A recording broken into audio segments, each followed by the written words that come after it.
Hello, everyone, and welcome to the show. Today, we will talk about Canada's productivity issue. Stay with us until the end. You don't want to miss this.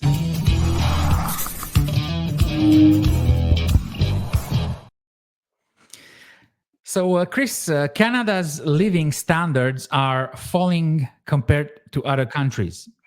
And unless policymakers take action, the trend will continue. A Fraser Institute study shows that between 2002 and 2014, Canada's GDP per person grew in line with the OECD. But from 2014 to 2022, the growth rate significantly slowed, ranking near the bottom. And my first question to you is, did you felt this slowdown of the productivity when you talk to people? So are people telling you that their colleagues are working less, or their company are producing less? Well, I think the big thing is just the quality of life is beginning to suffer here. Housing costs have gone up, rental costs have gone up, food costs have gone up. It's harder to make ends meet at the end of the day. People are supporting their adult kids more and more. It's kind of funny. It kind of goes a little bit hand in hand. We're switching a lot to this multi-generational living here. Like there's a large portion that's going that way. Prior to that, we were kind of joking that a lot of our friends have adult kids going into their 40s that are still living at home. I guess that's multi-generational living. We just don't word it the same here typically. But if you want to get rid of your kids ever, we need to see our growth going up. We need to see our productivity up. We need to see costs going down, and we need our quality of life a little bit better. So I guess long answer to a short question. Yeah, we're seeing some changes here for sure across the board. Sorry, I shouldn't say across the board. There does seem to be a little bit of a difference between the high net worth and kind of more of your average median income families. The higher net worth still seem to be doing pretty well. Yeah, I also lived in Quebec for about 28 years, and there's an expression that we call the people that are in their 30s and 40s are still at their parents. They call tangi. Tangi. What does tangi mean, sir? I don't know. It's an expression, and people used to make fun of them. Yeah. You understand? There were like very few of them, and they were also entitled, and they used to say, "This is my choice," and all that stuff, Mm-hmm. So it was funny. It was funny for a while, but now it's not funny anymore because a lot of people are obliged to do so. It's not like I don't want to work and let's have fun until 45. No, it's a trend. And I want to show you this article about the Canada's living standards from the Fraser Institute, the one that I just said in the introduction. So, as noted, the new study published by the Fraser Institute from 2002 to 2014, Canada's GDP per person growth roughly kept pace with the rest of the OECD. Okay, so I would like to show you this. See? Canada was almost in line with Ireland and the States in the 2010s. And we saw that the trend broke the closest that we got to the 2020s. Okay? But it started in 2015. So from 2014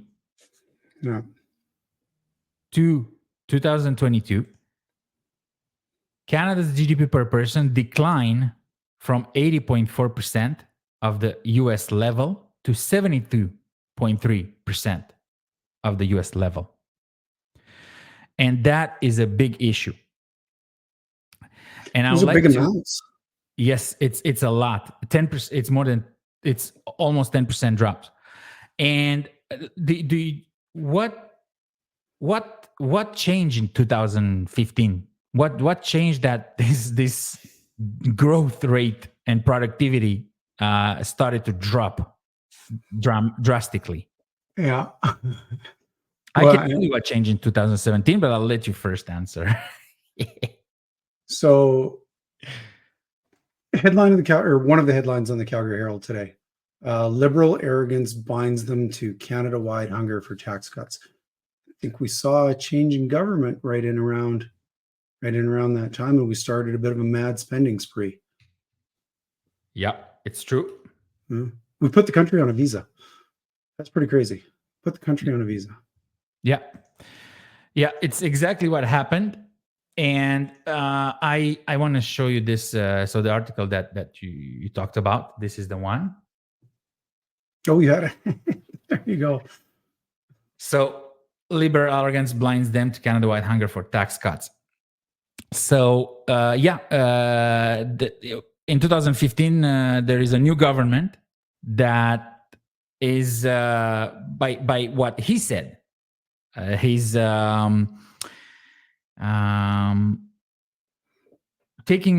an example of the China's government with their basic dictatorship.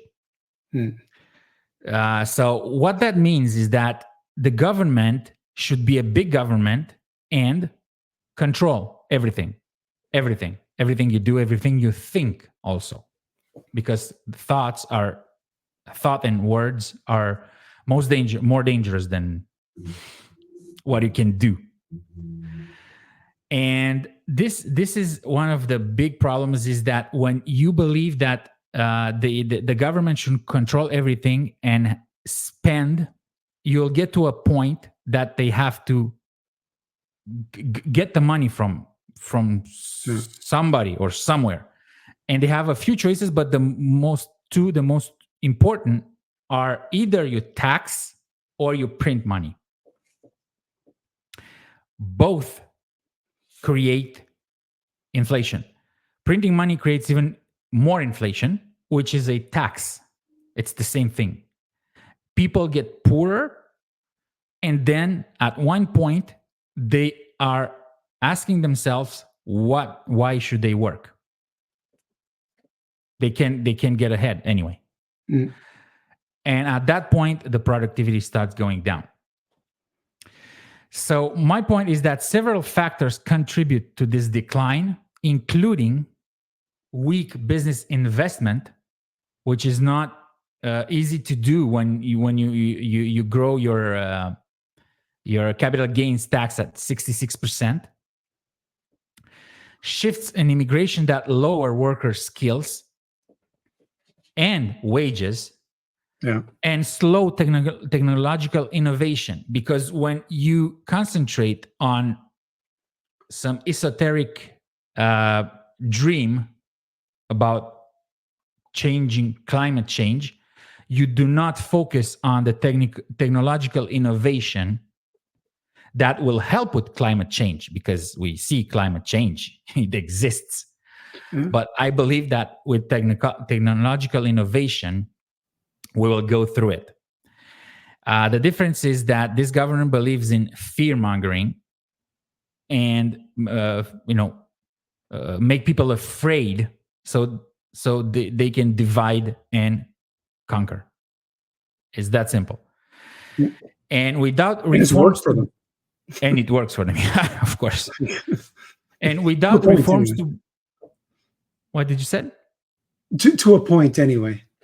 Oh yeah. Oh no, people are waking up. People are waking up, but let's hope they are waking up like fast. Yeah. Because without reforms to boost investment, business investment, innovation, and worker education, Canada living standards will continue to drop. Do you have that opinion, or do you think that I'm just talking and saying things that are not necessarily truth? Yeah, no, I would say I agree with at least 90% of it. At the end of the day, if you give a handout it isn't always going to be getting the results that you think it will.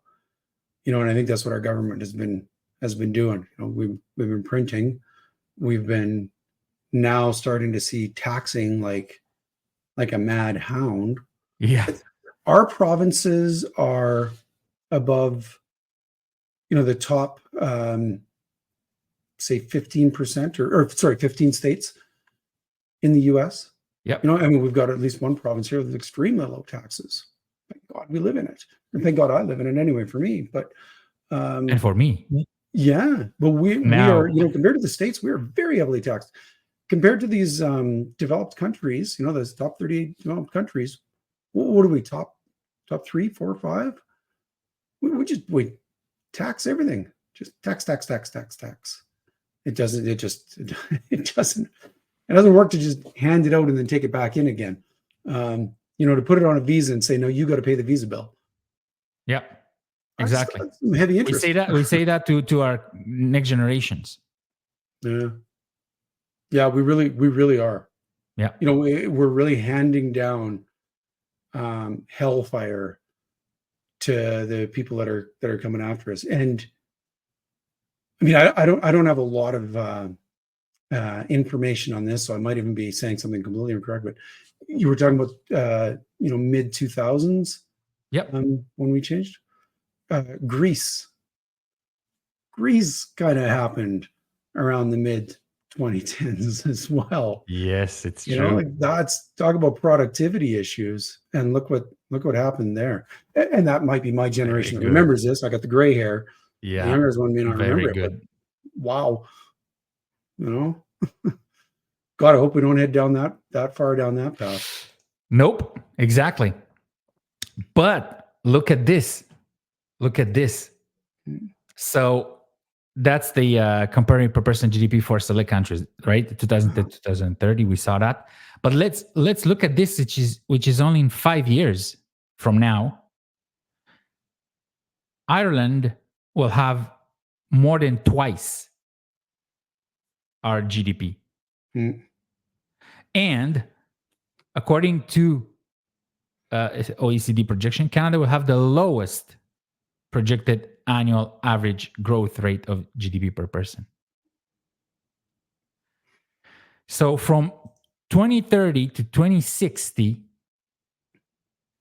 our GDP per person will be below the OECD average by 8,600. So it's not like right now, the past 10 years and next 10 years. We talk about the next 35 years. This is what I will only say socialist government, I will not go further than that, does to a country.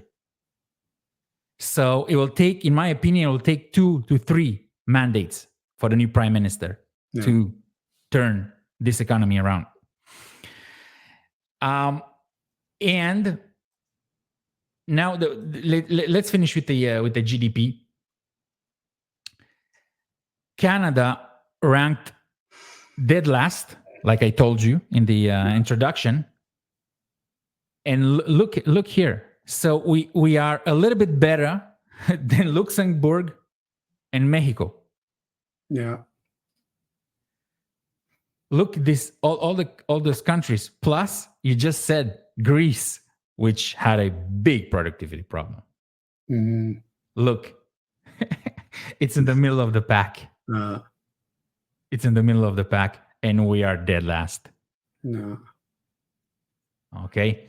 When they learned, hopefully we can too. Exactly. So we talked about why that might be. Do you have any idea that what it will take to get out of this, other than what we talked? Maybe a thought different. Yeah. You were talking about the policymakers and the policies that are being in place. I think we need enhanced competition. I don't think I wanted to say that, and you said it exactly. Yeah. Exactly. That's what creates productivity. Stifle things like we have been, all the while proclaiming that we're enhancing it. We have to invite innovation in. We need stable and predictable economic policies.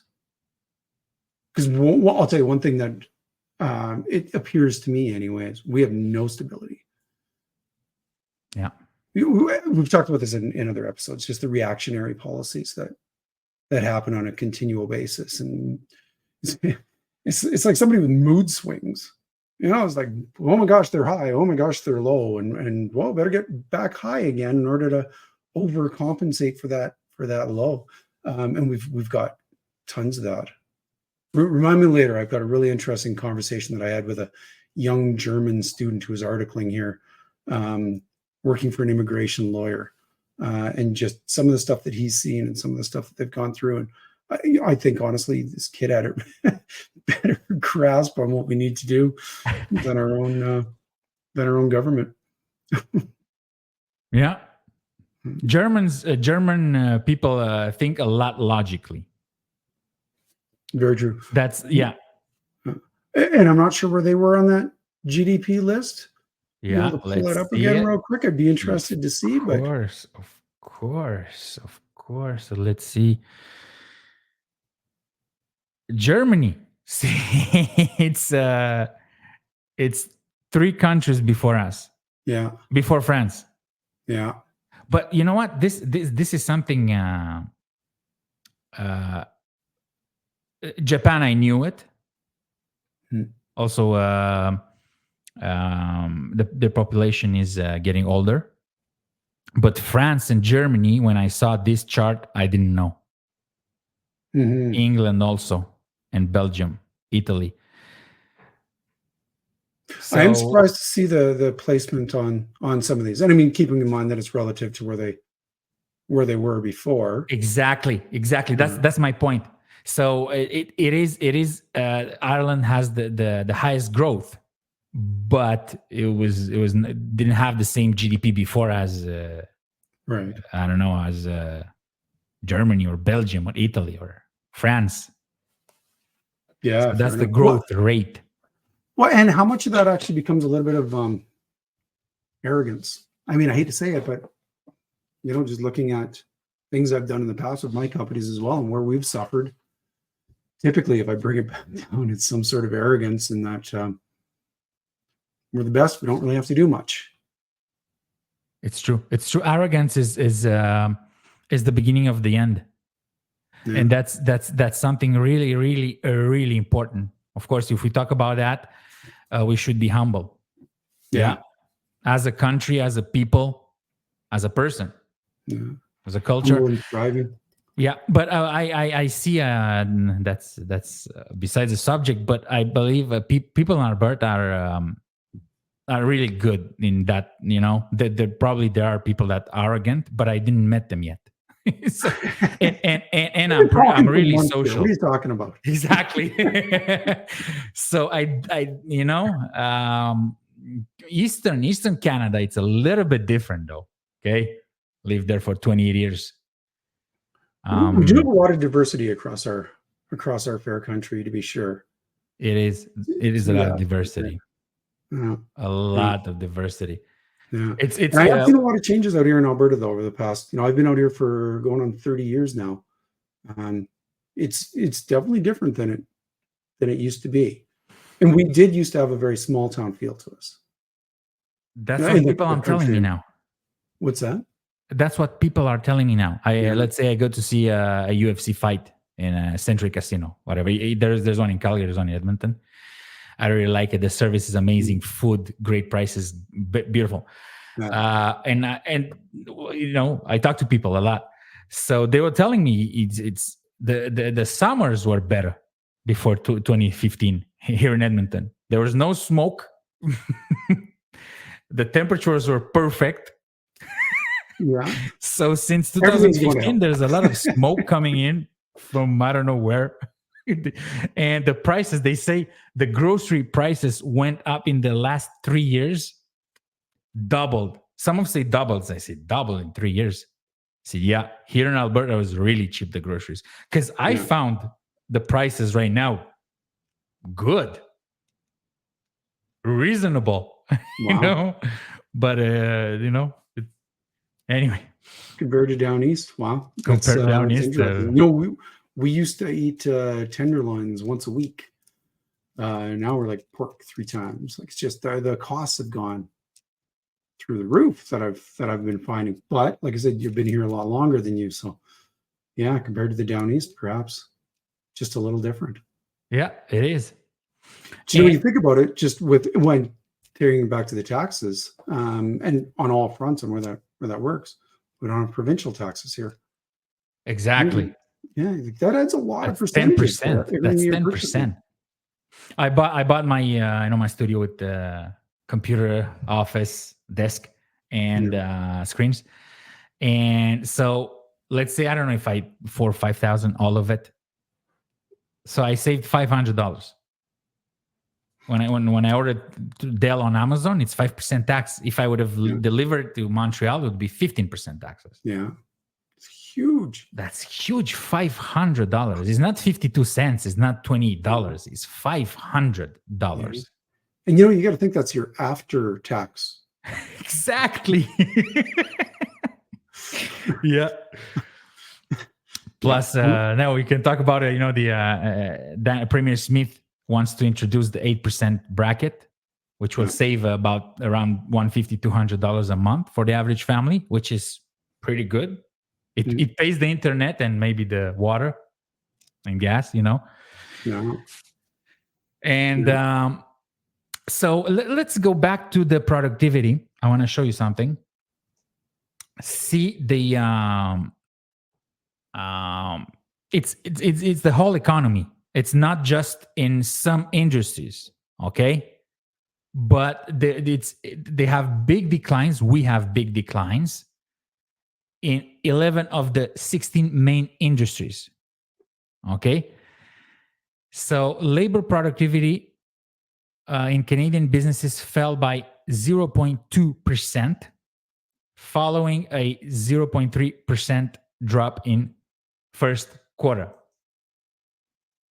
Okay. And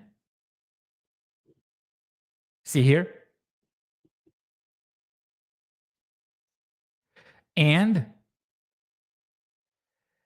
the hours worked increased and the real GDP increased. Remember we did a podcast when I don't know which minister said that the immigration accounts for 90% of our GDP, and then I believe Miller responded to that and said no, it's only about 50-60%. So you much see better. This here, it's much better. Yeah, I can imagine 50-60% based on immigration. So even if the real GDP grew and hours worked grew, the labor productivity dropped. Okay. So what do you think? I believe is because technology and investments are not following. So even if we work more because of the technology, our productivity, it's less. Do you think the same thing? So, sorry, clarification. How do you mean by because of technology, our productivity has decreased? Great. So let's say there's 100 people that work in a factory. They work 40 hours a week. They have X means of production. Okay. Yep. So let's say the production, the X is 10. So they have a technology that enhance or multiplies their hours by 10. Let's take an example for an example. So you have a machine in the building that helps your production by 10. You work 40 hours, you get 400 hours. It's not exactly the way it works, but it's for the example to understand. So when you invest, so using money, capital, and you invest, that's the first big deal. There's not enough investment in Canada, and it's normal. But we did 2 podcasts, and I believe in one or two of them we talked about capital gains. That's really bad for the investment. Yeah. But also technology. So there's this government doesn't believe that technology can help us. This government, in my opinion, prefers charging people and making people feel squeezed. So they will consume less. They will buy less gas. They will go on less road trips. They will pollute less because that hurts. That's their mindset. Right. And because of that, it hurts productivity. But let's come back. So you have investment that is not here, and also investment in technology. So because of that, in Canada, we have, I repeat that, a machine in a factory that multiplies by 10 what you do. You work 40 hours, it gets you 400 hours. Okay? In comparison to that, in the United States, you'll have the technology and a machine that will multiply your production, your hours worked, by 20. So in Canada, you work 40 hours, you get 400 hours of production.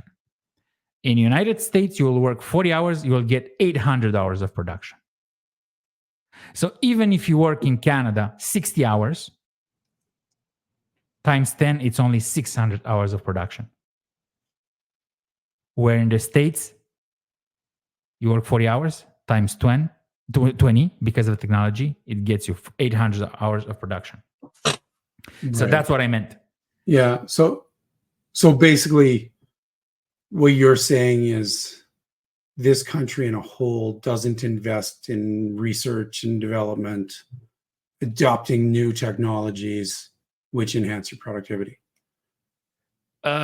No, exactly. That's what I'm saying. They don't. We don't. And it's a mindset. And you said with the article, a mindset and arrogance. And even when people realize we're not going into the right direction, the government will not say that. They'll find an excuse, and because of that, we'll continue until. I hope that the new government will really do what they say they will do. Because if not, Canada is going into a bad period, Chris. Yeah, fair. Well, and like I guess I've seen a couple different sides of that here. Alberta has been really strong in investing into technological advances. Bringing in technology. Yeah, I guess on the Canadian side, all I've ever really seen is battery-operated cars and just making gas-powered cars really expensive as a, like you said, as a means to promote it. But we need infrastructure. We need investment in that infrastructure in order to exactly. So, plus we can't, like, even if we change, I don't know. For now, I don't remember exactly the percentage, but it's.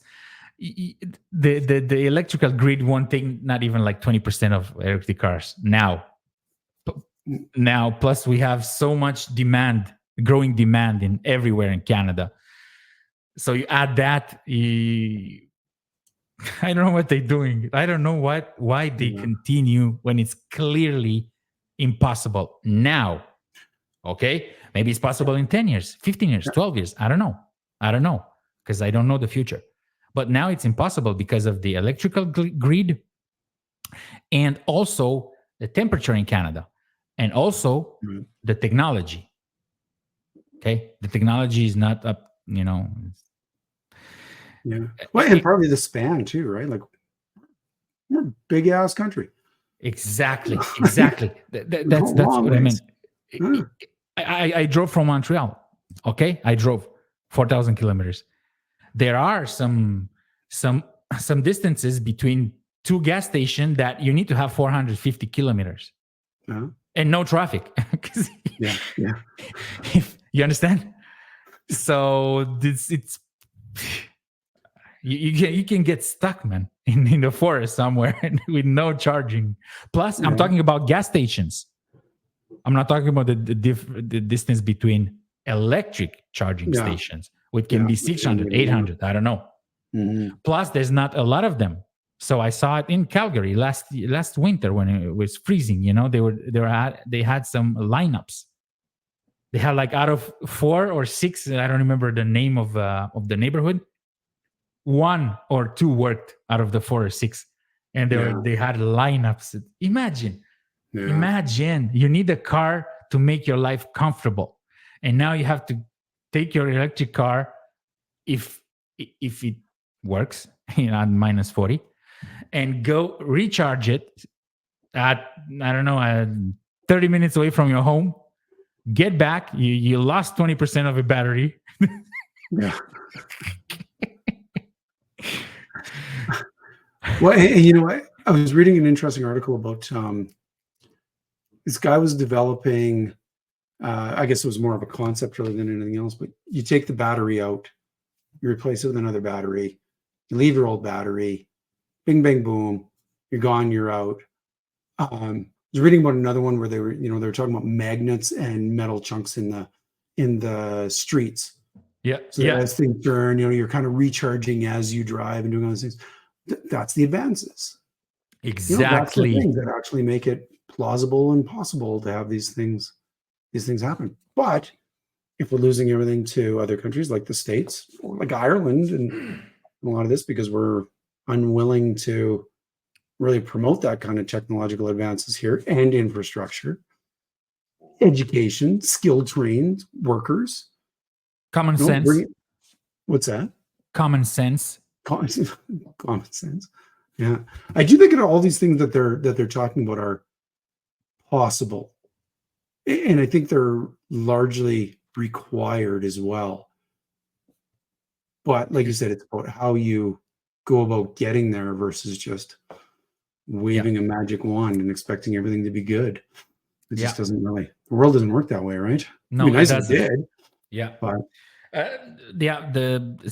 some people believe that's why they continue with those policies that world is magical, and it is. You can dream, you can build movies, and very beautiful. You can dream about it, but there's a life, like real life present, and when you're talking about the technology. There's a I believe Germany and France, they're testing this with buses. So where they have lanes, and the buses on that lane getting recharged continually. Right. So it is in there. But also they have like trolley buses. In Romania, we had that. So that's a bus with the electrical bus, it touches the lines. So there is technology, so this. But let me bring your point. Even if it's true that CO2 it's made by us, that's another podcast with proof that it's not even like what we know. We fight against 1 or 2%, like the cars. Right. Yeah. It's so weird. But let's say that's the truth. Then one solution is what we talk about today. Investments in technology and onshoring. Bring back the production. Yeah.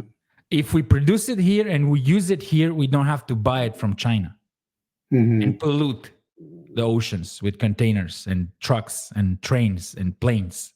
Yeah. That's how I know this is at least arrogance in the part of the policymakers. At least I'm not saying they are bad people or doing bad things. I'm not saying that, but that can be debated. But at least they don't know what they're doing and they're arrogant, because the solution of the production, it's also a solution for the environment. If we bring back production by investing heavily in people and technology, we'll also have less pollution because we buy it from here. Yeah. Do you want results or do you want perceived results? Uh, Exactly. And I uh, learned something from Landmark, I believe. There's a company that does self-improvement. And people do things to look good or to avoid looking bad. right. Yep. Yep. If we look at let's say, look at what people do when they do something, they either do it to look good or avoid looking bad. And that's especially true in the case of the politicians. Mm. So So they're not which way do you think our current government has been edging? both of Yeah. them. Yeah, yeah, Yeah. Yeah. yeah, Fair. both of them. Both There's of them. definitely a lot to do the avoid looking bad, hey, that perceived results, that perception plays a lot. Of course. You know? Of course. Of course it plays a lot, man. If you sincerely look at the facts, how can you support what the people that are, you know what I'm saying? It's clearly perception and feelings and emotions, and he said that, he's an average guy, he said that, don't vote for him, stuff like that. Stuff like Uh, that. But in the same time, our kids are starving, and they're probably not going to be able to buy a home on their own. So that's sad. It's worse than he said the bad thing about, I don't know what people, you know. uh, you know, sorry, it might be a little bit off topic or swaying over, but my wife's a mortgage broker, and we were just discussing this earlier this morning. I was asking her what percentage of the people who are the younger people who are doing the mortgages now, buying a home, and Yep. quite often refinancing as well, which was a real shock to me.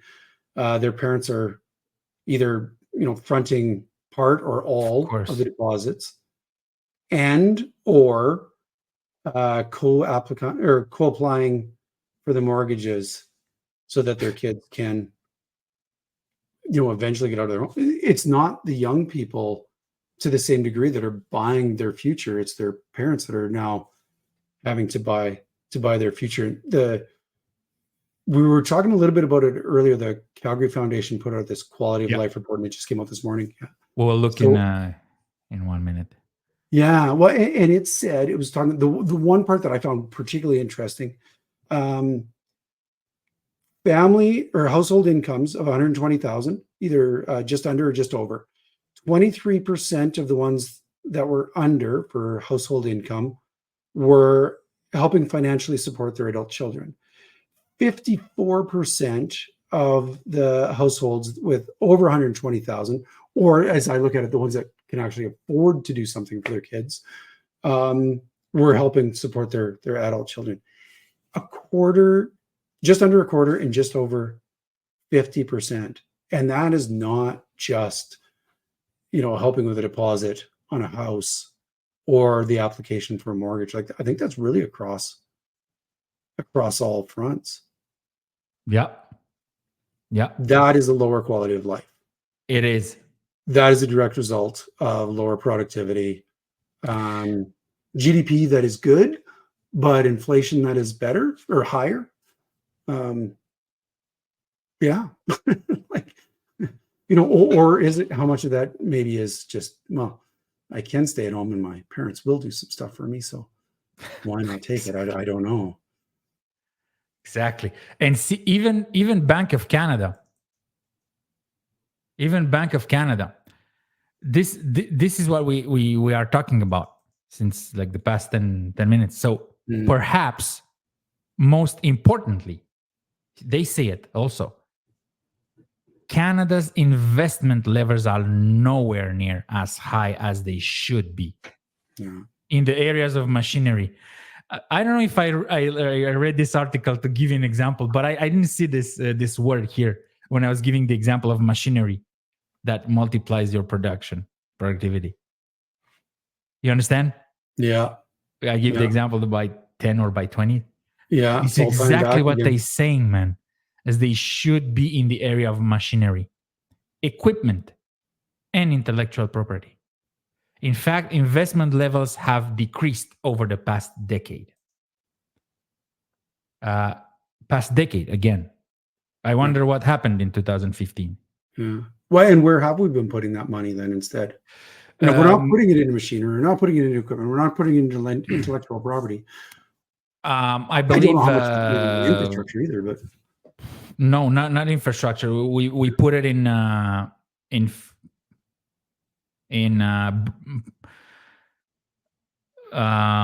apps.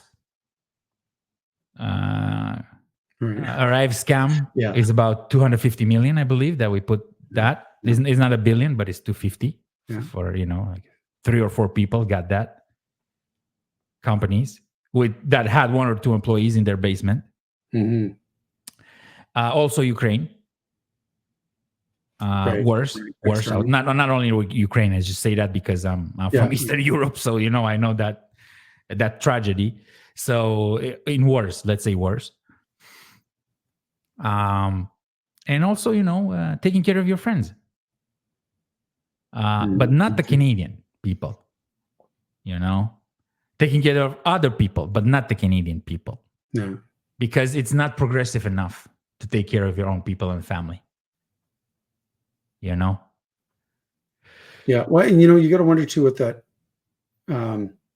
illusory perception of taking care of your people really is or really means. Because I don't know, some of the grants and stuff that have gone down when COVID started. Everybody gets blah blah money, blah blah money. Mm-hmm. Do you qualify for this? Just put in for it. How much that ended up being clawed back with no, you need to repay that, and you need to repay that immediately. That happened, a couple years later. Put it out there. We're very generous folk up here with your money. Just claw that back now that the end is nigh. It does beg an interesting question. How much are you going to invest back into your foundation? Intellectual property, the corporations and the businesses that, yes, they do make money. Absolutely, they make money here, but they also provide jobs. Oil and gas is a big one here in Calgary or in Alberta, for sure, and also for Saskatchewan. Yeah, and Canada's focus on real estate investment. That at one point, I believe Canada said we're going to do service, real estate, and financing. That's our economy. Yeah, and maybe we produce some few planes in Quebec and a few cars in Ontario, and that's it. That's it. That's what we want. But because of that, I believe that because of Canada focus on real estate, it detracted from more productive industries. Okay, like industry that when you do it enough, you become good at it, and you develop technology by investing in technology. So it's less pollution, more production, and way more money for the people, for the Canadian people. And you know what? I looked at the article from the Bank of Canada I just showed you, and they say that Bank of Canada has expressed concern, calling Canada's productivity problem an emergency. This is, we're doing a podcast, okay? We're not politicians. But when Bank of Canada calls a productivity problem an emergency and emphasizes that low business investment is a significant factor in declining productivity. It comes back again and again that we talk about. I think we're repeating ourselves, but this is an emergency, and I would like to wrap up with the article that you sent to me, because you did that today. I've already prepared for the podcast, but when I saw this, I wanted to include it because, again, I thought, in my opinion, and probably most Canadians' opinion, Albertans are the richest people in Canada. That's what I thought in Quebec. Yeah. Okay, that's my opinion. Maybe only mine, but I don't think so. And look here, and yet 47% of Albertans, that almost half, 1 out of 2, are $200 away from failing to meet their financial obligation, Chris. Scary numbers. That's scary, man. That's in Alberta. Imagine other provinces. Yeah. Well, and the funny, I shouldn't say funny, it's a bad word to use on this, but we are ranked as one of the most livable cities in the world. Yeah. Sorry, here in Calgary. Yeah. Well, there you go. There you go. But, and I don't know why it keeps coming back to this, but we're the tale of two cities. And when I say two cities, I don't mean Edmonton and Calgary, kind of the two. I mean like Calgary and Calgary. Yeah. We're the 47% that are $200 away from failing to meet their financial obligations. We are also the other side. We are a very prosperous province and city where we're very fortunate here. But it does seem like it's, the middle class is kind of declining, and it's kind of going the two separate ways. That housing thing that we see coming up here, we've got more 400 or 500 square foot condos going in this city. Yeah, you said 450 or something.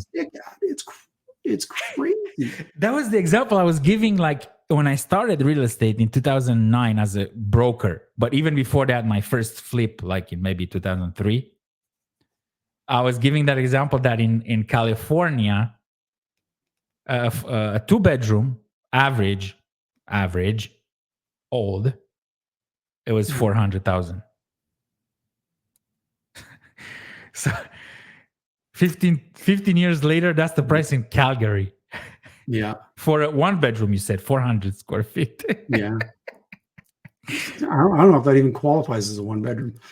Put that into perspective. That's the size of a garage. Yeah. A 2-car garage, about 400 square 20 feet. by 20, exactly. Yeah. Exactly. Your kitchen, your living room, your bedroom, and a bathroom in there. Incredible. It really is. Yeah, it really is. And the rent on those. Well, and this is, I think, something else that we need to really be paying some attention to as well. We talked earlier that 80% of the renters here in Calgary have seen increases over the past year, which means that basically people are sacrificing in other areas in order to pay for this. But I think one of the other trends is that we're starting to see more and more investors and or corporations now that are ending up as those renters, or sorry, those landlords. Yep. Which once again just kind of spreads that, right? Like you've got now people that are invested in those corporations, large multinational corporations that are now the landlords, and you get a few small investors, and you're starting to see some kind of weird stuff going on with that. The German student that I was talking about, or he was articling here with one of the law firms, immigration law firm. So we had some interesting conversations just kind of about where he sees that running. But he showed me a picture of the place he's staying in. So he's been here for 2 months, and he's basically subletting. It's the basement of a house, $750 a month. The walls are not walls. They don't go all the way to the ceiling. It's 2x4s with drywall across it that is not taped or mudded, and a sheet, no word of exaggeration, sheet that he opens as his door, and he's got 2 other tenants that are sitting, in the 2 spots beside him. So his room, I don't know how big it is. Assume it's big, 12 by 12. And he's got the 3 others there. That's $750 a month for that. $750 a month for that. And it's amazing because when we looked at Alberta 2 years ago, more than 2 years ago, but we researched rent prices and also the prices to buy a house. We saw rents at $785. I remember $785, for something about that, but between $750 and $800. It was not $800. And there were 2 bedrooms here in Edmonton. I understand. Wood is not concrete, but I couldn't believe it. And they were not that bad. And I believe they were like close to 800, 900 square feet. for 785 or 775, something Yeah. like that. Only 2 years ago. Only 2 years ago. Edmonton. And see, you said that rent costs in Calgary increased by 11%. Now you said that the rents increased, 80% of the rents increased, but so the rent cost in Calgary increased by 11% in a year. Home ownership increased by 80%. Grocery prices increased by 5%. That's conservative, I believe. I believe so too. But look at this. So retirement. So 48% of people aged 55 to 64 cannot afford a retirement. Okay. But they have another 10 years to work and do something. But the ones that are on fixed income, so 28% of people aged 65 and more cannot afford retirement. Almost 1 out of 3 cannot afford retirement in Canada. We're not talking about Romania or Poland or Moldova or something, or Cuba, Then Cuba, it's, they give you the house and the water and the electricity, You're not making a lot of money, but at least you're not sleeping in the streets. Yeah. It's very funny not funny. No, it's sad. It's not funny. It's sad to see what Canada it's now. It blows my mind. I think I saw a stat recently. It was just over 50% of people can't find suitable accommodation here. That's not to say they're homeless. They can't find accommodation, but they can't find suitable accommodation. People who used to be able to live with it. It used to be, I guess I'll have to have a roommate. A roommate, yeah. Now it's, I guess I'll have to have 3 or 4 roommates. Exactly. Because I don't have rich parents who will, be able to help me through in order to find a spot. Some do, some are lucky. A lot aren't. Yeah. It's no wonder why people just aren't so they're not so confident in our economy anymore. No, they're not. And that's also something that we will do a podcast again. What happens if we don't do anything? Okay. I was born in Romania, so I'll do a research, and you'll see that we need to wake up fast. Yeah. So see, 85% of people who earn 90,000 or more can meet their basic financial needs. Okay. So you need to earn 90,000. Okay. And not even there's like 50% that they cannot meet their needs. It's 90,000, man. 90.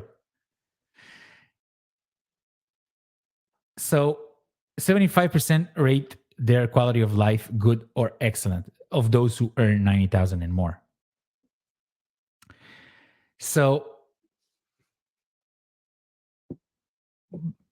we look at these numbers, but then we go here and they say 28% of Calgarians are stressed about housing. And see here, 23% of Calgarians with an income of less than 120,000 are providing financial support to their adult children housing costs. You just said that like 10 minutes ago. And there are 54% of those who earn over 120 than those 50%. We can go for hours and hours, but I would like to stop it here, because it gets it's not a easy subject to talk about. See, more than a quarter of us can't afford healthy food. You understand? So 29%, that's again 1 out of 3, are worried about running out of food. Yeah. Well, and that's probably one of the reasons why that 5% that we were just talking about earlier with food increase costs. It's not because the food hasn't increased by a much higher percentage than that. It's because people have had to adapt to less nutritious, cheaper foods. Exactly. And shrinkflation. Less quantity inside. Yeah. We got a lot of stuff going on that we don't even quite Whew. realize. And this was a bleak report. And I mean, I feel very negative at the end of this one. Yeah, me to that, because I had a few points. I had a few more points, but Yeah. I don't feel like Yeah. continuing with this subject. It's too much. People, I Yeah. think they get the message. But the importance of the podcast is not to bring more sadness Mm. to the people watching, but it's really, I'll repeat it again one last time. We have to wake up. Yeah. We have to wake up and vote for small government which takes care of its own people. Like if it's Canada, it's Canadians. If it's Romania, it's Romanians. Okay, Right. and that has nothing to do with nothing. That weird excuses or shaming, or that politicians are so used to do when you bring out a point or a question. Yeah. We have to wake up. Yeah. Let's finish with that. Yeah. And personally, I'm definitely not against supporting other countries. Me neither. I'm an But immigrant. So of course, I'm well, all for yeah, it. and fair enough, right? It's just, but like you said, it's just do it properly. Do it well Exactly. thought out. Don't do it drastically and with these crazy numbers coming in. You talk about requiring educated immigration, Yep. not free for all, because we've been relying on free for alls to drive the economy, to bring up housing, to you know what I mean, like this, and we're paying the price for it. I'm Yep. all for immigration, 100%. Just do it a little bit smarter so that we all benefit from it. Because right now nobody is. Except a very select few. Yeah. The ones who are already rich, and they have their assets inflated now, and going up in value. No. Yeah, that's good for them. But it's not really good for the couple, 25 years, 30 years old couple who wants to buy a home and start a family. Yeah. No, it Canadian really isn't. that worked, study here, born here, have the culture, and frankly, those are the people that have something to lose if Canada is going bad. You understand? There's like a sentiment of ownership. Okay, and when I think about things, I like to go either to look at the nature or things that human do automatically or logically. And you said something about we have to take care. I said that too. Have to take care of our own people, like it's normal. And so I don't know. You took a plane a few times, right, Chris? Been on one once or twice. When they say at the beginning of the flight, if there's loss of pressure, mask will come down. And what do they say? Put your mask first before helping someone else. It's very simple. Let's wake up. We have to help us before helping someone else. Because if we don't, and if we live in a Wonderland story, then soon we will be like a third world country, man. It's not that far fetched in 2024. Yeah, that's the scary part. It really is a lot closer. I think on the upside, recovery is perhaps a lot closer than we realize as well. I pray for it. And if I could end my part with this, Alberta's a shining example of that, because we were pretty bleak just a few years ago, but we're looking pretty good now. Overall, right directions. Yeah. Well, it was let's say, a bleak. That's a good word. Podcast subject. We try to put the best energy in it, and you do it with a smile, even if it's not funny. But that's a subject that I wanted to talk about before going to other subjects. And I hope the people understand that this is for the good of our country. And if do you like to add something, Chris, to wrap this up? Yeah, just that I think we got some bright times ahead of us if we choose to grasp onto them. You know, this country is pretty well set. Yeah, Still, beautiful country. yeah, yeah, yeah. We can rise through the adversity we've put ourselves into and learn and grow from it. And I think the Canadian people are kind of at that point where we're ready to learn and grow and move on. Just need enough of us to make sure that it actually happens. Yeah. Yeah. I believe that too. At one point, critical mass were hit. Why? Because it touches your wallet. Yeah. And who said that? It's the economy, stupid. Well, that I believe that it's close to people realizing, okay, man, do whatever you want in your home. Do whatever you want. You just leave taxes small. Stop taxing me. Stop printing money. Okay. And stop sending money to someone else. Yeah. After that, do whatever you want. Okay. Yeah. Go out with who you want. Go wherever you want with whatever type of transportation you want. Just leave me alone to live my beautiful and happy life. Yeah. That I believe we are close to that. We will get there, my friend. We will get there. Yeah. Chris, it was a very, very nice podcast. And I see that we understand each other.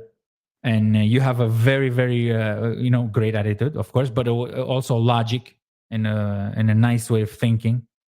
And I'm really happy and grateful. Grateful. That's the word. Well, Dragos, I'm grateful to be here with you. Perfect, man. So thank you, everybody, for listening and for your support also. We will see each other next week. Have a phenomenal day. Have a good one, everybody.